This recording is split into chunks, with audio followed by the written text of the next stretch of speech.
Hello. I learned an important thing from guitar building and I want to share it with you. And I think it applies to things outside of guitar building.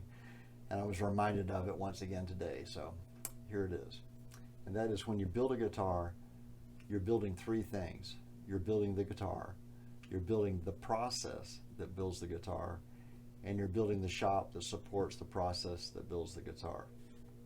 And if you can think of building guitars like that, as opposed to just building, even if you just build a few guitars a year, if you're building just one guitar for the fun of it, this doesn't apply.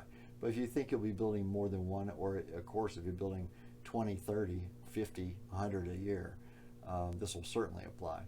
But the idea is you polish every time you're making notes and trying to polish the process and shave a little bit off to make it easier, to make it smoother, so you can save your energy for the detail and not get bogged down in the process of building a guitar. So let me give you an example.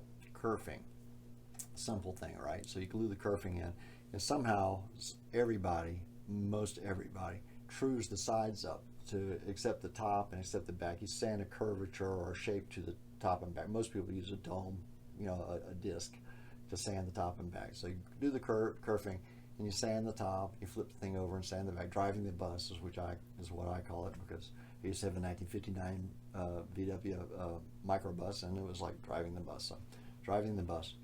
But if you think about it like this, if you take the side assembly and sand it before you glue the kerfing on, you have a lot less sanding to do, because the sides are only roughly 85, 90 thousandths thick. You add the kerfing onto it, well, suddenly you go from having a small rim to sand to a much larger, 4 times larger rim to sand. So you sand just the rim and then glue the kerfing to that rim. You've just saved yourself 15 minutes per guitar. Well, that adds up.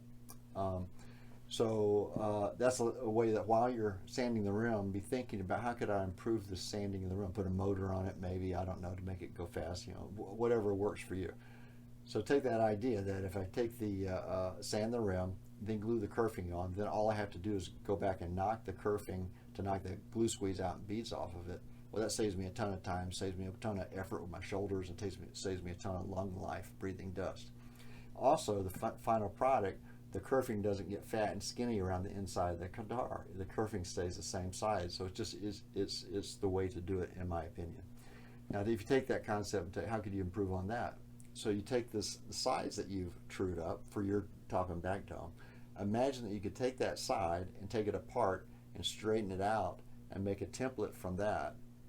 So before you've even bent the sides, you shape the sides to whatever the final product's going to be. Bend them straight on your bending mold, put it together carefully, and then there's less driving the bus before you put the kerfing on. So by thinking about it and working on the process, you've saved yourself, at the end of the day, you've saved yourself 15, 20 minutes, and it's more pleasant. It's easier to do it. It's less physical energy, burned up doing the kerfing. And if you watch any videos that I've done on fret work, it's the same thing. It's a process that gets polished down to a very clean, straight process. The same with the arm bevel. That's a very popular DVD or class that's out there. How you work the arm bevel into the process as opposed to coming back later after you've built the guitar and doing an arm bevel.